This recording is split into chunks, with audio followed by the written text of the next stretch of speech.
మారుతున్నాయి, పాలకులు మారుతున్నారు. కానీ రెవెన్యూ డివిజన్ కేంద్రమైన జంగారెడ్డిగూడెం జిల్లా పరిషత్ బాలుర ఉన్నత పాఠశాల ప్రాంగణంలో ఏర్పాటు చేసిన ఆటిజం దివ్యాంగుల విద్యార్థుల భవనం ప్రారంభానికి నోచుకోవడం లేదు. గత ప్రభుత్వ హయాంలో 18 అదనపు తరగతి గదులను నాడు నేడులో భాగంగా మంజూరు చేసి నిర్మాణం చేపట్టి అన్ని హంగులతో ప్రారంభించారు. ప్రస్తుతం వీటిలో 2 గదులను ఆటిజం దివ్యాంగుల విద్యార్థుల కోసం కేటాయించారు. కాగా ప్రస్తుతం అసంపూర్ణంగా ఆటిజం దివ్యాంగుల భవనం దర్శనమిస్తోంది.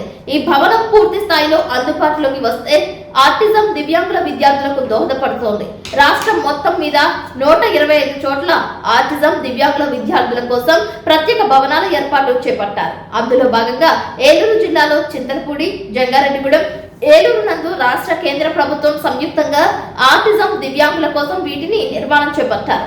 గత విద్యా సంవత్సరంలో 22 మందికి చక్కటి విద్యా బుద్ధులు నేర్పించి వారిలో 4గురిని 10వ తరగతి ఉత్తీర్ణత అయ్యేలా చేశారు. కానీ ఈ భవనం పూర్తిగా నిర్మాణం చేసుకోకపోవడంతో ఆటిజం దివ్యాంగులకు అందని ద్రాక్షగా మారింది. ప్రస్తుతం ఈ భవనంలో ఖాళీగా ఉన్న గదులు కుక్కలకు ఆవాసాలుగా మారాయి. కనీసం మరుగుదొడ్ల నిర్మాణానికి కూడా నోచుకోలేదని పేర్కొంటున్నారు. సిడబ్ల్యూఎస్ భవనం పూర్తి స్థాయిలో నిర్మాణం చేపట్టి ఈ విద్యా సంవత్సరంలోనైనా అందుబాటులోకి తీసుకురావాలని కోరుతున్నారు. 18 అదనపు తరగతి గదుల్లో 2 తరగతి గదుల్లో ఆటిజం దివ్యాంగుల విద్యార్థుల సౌకర్యార్థం ఏర్పాటు జరిగినప్పటికీ పూర్తి స్థాయిలో సిబ్బంది నియామకం జరగకపోవడం విడ్డూరంగా ఉంది.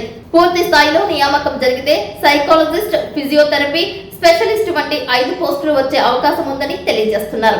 ఇటీవలే ఈ పోస్టులకు నోటిఫికేషన్ విడుదలైనట్లు తెలిపారు. ఈ లోపుగా పూర్తి స్థాయిలో భవనంలో పనులు చేపట్టి నిధులు సమీకరించి అందుబాటులోకి తీసుకురావాలని ఆటిజం దివ్యాంగుల కుటుంబీకులు కోరుతున్నారు. ఈ భవన నిర్మాణానికి మంజూరైన నిధులు సరిపోలేదా లేక మరేదైనా కారణం అనేది సంబంధిత శాఖాధికారులకే తెలియాలని ప్రజలు అంటున్నారు.